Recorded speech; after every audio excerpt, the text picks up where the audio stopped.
Lalu yang kedua, aduh kalau saya sholat malam berat.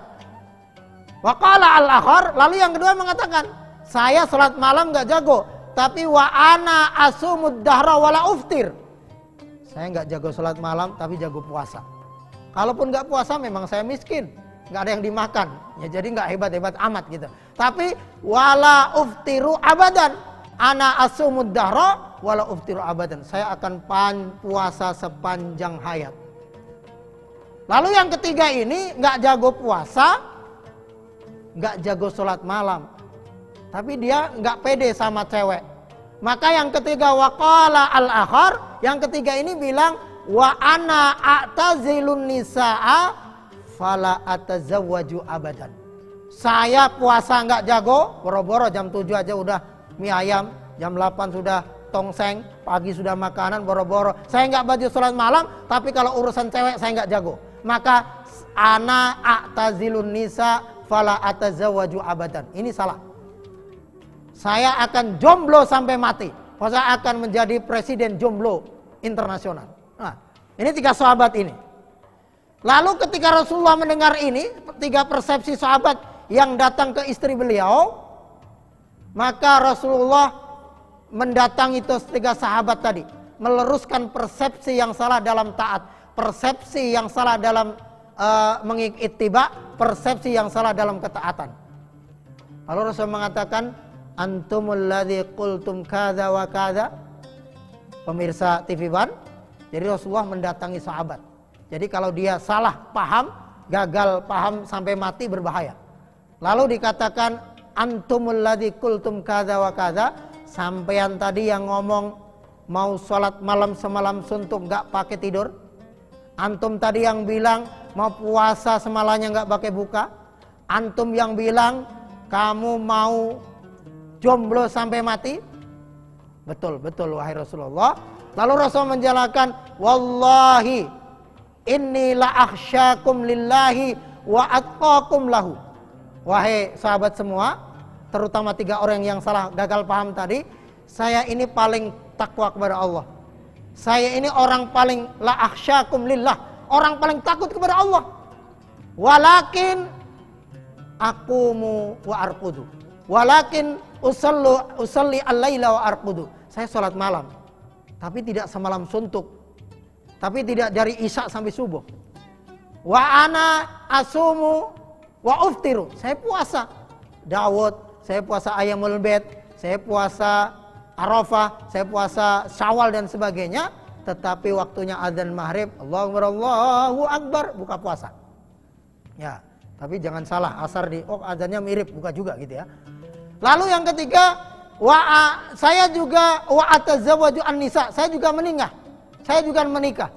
Famar raghiba an sunnati falaisa minni, maka orang yang tidak mengikuti sunnah-sunnahku, puasa yang enggak pakai buka, sholat malam yang enggak pakai berhenti, lalu jomblo sampai mati, famar raghiba an sunnati falaisa minni. Kata Rasulullah, orang yang tidak mengikuti sunnahku bukan termasuk umatku. Orang yang jomblo sampai mati bukan karena faktor nasib ya, diniati. Saya pengen jomblo sampai mati, sholat malam nggak pakai berhenti, puasa nggak pakai puasa, itu menyalahi fitrah manusia dan itu menyalahi ittiba dan menyalahi syariat.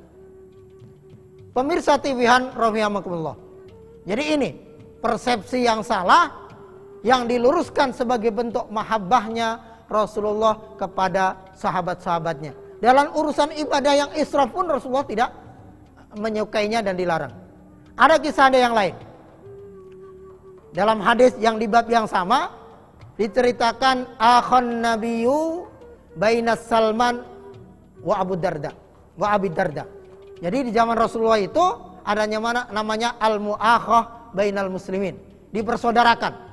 Dipersaudarakan antara kaum muhajirin dan ansor, yang persaudaraannya lebih dahsyat, lebih hebat dari kakak adik biologis. Contoh sahabat Abdurrahman bin Auf dipersaudarakan dengan Sa'ad bin Rabi. Ini subhanallah, Abdurrahman bin Auf yang selevel, yang nyambung, sama-sama saudagar waktu di Mekah, lalu di Madinah dia saudara dengan Sa'ad bin Rabi. Subhanallah, salah satu bentuk mahabbahnya kepada sahabat adalah saya punya 2 rumah, saya punya 2 toko, saya punya 2 istri. Nah, ini berat. Silakan kamu pilih salah satu rumah saya, silakan kamu pilih salah satu toko saya, dan yang ketiga silakan pilih istri saya. Nah, kalau kita kan begitu, istrinya 2, saya kasih 1 yang tua dan cerewet gitu kan. Dikasih tapi yang cerewet, tokonya yang rongsok, yang gak laku, yang jauh di pegunungan. Satu rumahnya yang rehat. Ini suruh milih. Antum pilih rumah saya 1, antum pilih toko saya 1, antum pilih istri saya 1. Nah, tapi cantik semua, jadi nggak masalah. Kalau kita suruh juga kamu yang tua, renta, peot, dan sebagainya. Lalu subhanallah, Salman ini dipersaudarakan dengan Abu Darda, Salman Al-Farisi ini. Akhirnya ada kisah menarik sebenarnya ini. Ini sebenarnya kisah ini sekarang mungkin orang-orang berat kalau ini bukan didikan Rasulullah. Salman ini orang Persia. Lalu beliau hijrah ke Madinah. Setelah lama di situ dia tertarik sama seorang akhwat, seorang wanita dari kaum dari orang-orang Madinah. Wajahnya cantik, soleha, dari keluarga terpandang. Akhirnya dia keterbatasan dialek, keterbatasan komunikasi, dia mengajak sahabatnya Darda, Mak Comblang. Ini hati-hati, makanya kalau cari Mak Comblang, Abu Darda, ana minta tolong antum. Mau ngapain? Ana mau ta'aruf, mau khidbah sama akhwat. Oh sih, yang mana? Akhirnya ditemenin sama Abu Darda. Abu Darda sahabatnya ini. Akhirnya datang melamar, dia sudah siap mahar, sudah dia untuk resepsi dan sebagainya. Subhanallah, dia sampaikan, ana datang di sini mewakili sahabat ana, ini Salman. Intinya tertarik sama anak bapak ibu, kalau ikhlas ridho pokoknya mau dikhidbah, mau jadikan istri. Subhanallah, bapaknya bilang subhanallah, terima kasih keterus terangan antum. Nanti saya tanyakan kepada anak saya, apapun jawaban anak saya akan sampaikan ke antum. Subhanallah. Akhirnya dia berunding sama anaknya, dinyatakan, lalu dia datang lagi, Tuan, mohon maaf, kabar ini mau baik mau buruk saya sampaikan, ini informasi dari anak saya, bahwa anak saya dengan berat hati, mohon maaf lahir batin, menolak tolangan Salman. Bagaikan halilintar menyambar ya. Cuman kalau yang lamar, yang mau ngelamar ini Abu Darda, anak saya mau.